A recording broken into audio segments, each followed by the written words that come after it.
qaar ka mid ah odayaasha iyo waxgaradka ka soo jeeda deegaanka xalin ee gobolka Sool oo shir jaraa'id ku qabtay magaalada Laascaanood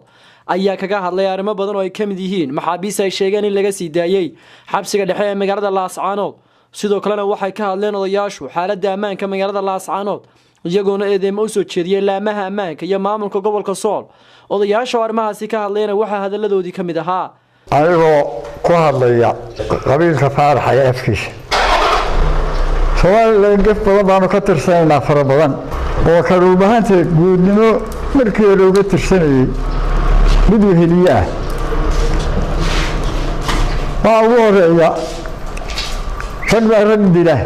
ninka dilay wax dilay waa la soo qabtaa waa la xukumaa habeenka xukunkiisu oo habeenka kala labeeya bay Soomaaliland la baxdaa ragga meeshii ragga deesaanad warumahayno meeshii wax ka dhigeen meeshii ka dhasheenba dilka waa laga qaada meel la garanay beeljeeyay labada nin oo midna la dilay midna wax dilay reeriga ka dhasheen hubkii bay soo haystaan diliyo dagaal dabay diyaar soo yihiin waxaan leenahay Soomaaliland ragga ay qaaday oo meeshii wax ku dhigeen iyo meeshii u dhasheen ay ka qaadeen amagoo afdul maantee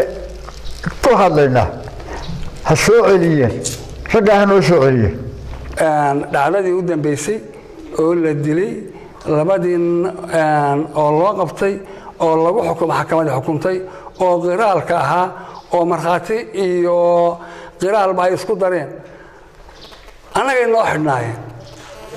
iyadoo aan la ogeysin baa habeen madow la qaaday xagee jiraan xagee loo qaaday waxa qaaday wuxuu ahaa maamulka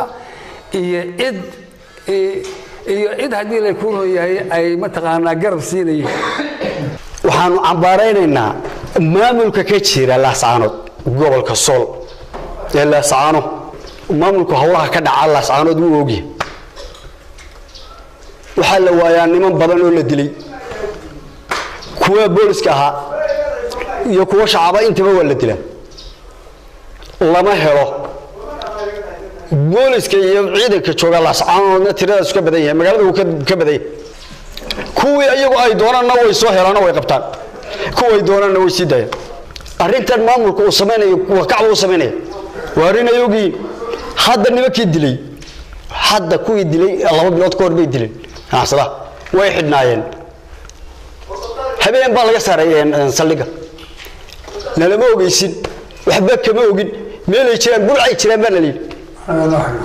anaga inoo xidhnaayeen maamulka gobolka ama baraas ha ahaado ama taliyaha booliska ha ahaado ama muxuu ahaayay ka qaybta ha ahaado waxa allaale iyaga arinta iyaga masuulka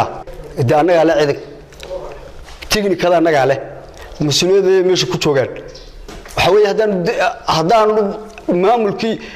wasiirada aan arkayno taliyada kuwii booliska arkayno barasaabada arkayno maamulka qabka u shaqeynaya arkayno maxaan ma miyaanan aragti lahayn miyaanan aqoon miyaanan dad ahayn aniga ku hadlaya afkar Faarax Ali maamulka Soomaaliland waa aragtaan qabiiladii iyo beelaha sida ay isugu jirayaan waxaan ka cudur daaranaa hawshan Soomaaliland lagu kacso kamaan jawaabi kari waayeen waxaanu eeganaa waxyaalo fara badan oo aysan Soomaaliland eegin haddii wax fara badan aan laga tagina annagoo Soomaaliland ku dhaafna wax fara badan laga geysan karo tulimaan ku dhaafna wixii hadda loo kala kaco waxaan ugu kacay Soomaaliland Mukhtaar Cabdi Jaamac wararka telefishinka Somali News magaalada Laascaanood